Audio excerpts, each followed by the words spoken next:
శ్రీరామ్ భారత్ మాతాకి జై. పైత్య సిద్ధాంత భగవద్గీత అంటే అదే త్రైత సిద్ధాంత భగవద్గీత. నేను ముద్దుగా పైత్య సిద్ధాంత భగవద్గీత అని పిలుస్తాను. కృష్ణుడు దేవుడా భగవంతుడా పైన ఎలా పెట్టి లోన ఎలా ఉండే బొక్కలోనే చూపిస్తాను. అలాగే హిందువుకి హిందూ అని రాశాడు జఫాగాడు. చూడండి లోన. దీనిని బట్టి రూపమున్నవాడు ఎవడో దేవుడు కాదు. ఈ లెక్క ప్రకారం రూపమున్నది కృష్ణుడు కూడా దేవుడికి ఏమాత్రం కాడని గట్టిగా చెప్పవచ్చును. కృష్ణుడే కాదు, ఆకారమున్న రాముడు కానీ విష్ణువు కానీ శివుడు కానీ దేవుడు కారు.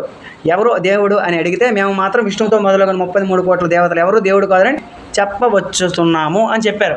అంటే బయట దేవుడు బొమ్మ పెట్టి లోన ఎవడు కృష్ణుడు దేవుడు కాదని జప్పగా చెప్తుంటారు. చివరి పేజీ చూస్తే అంటే వీడికి ఈ పుస్తకానికి డబ్బులు ఇచ్చి కొట్టించిన దాతలు ఖుదా ఇస్లామిక్ స్పిరిచువల్ సొసైటీ, సువార్త క్రైస్తవ సంఘం. ముందు ప్రతి హిందువు తెలుసుకోండి. జై శ్రీరామ్ భారత్ మాతాకి జై. ఈ వీడియో ప్రతి ఒక్కరికి షేర్ చేయండి.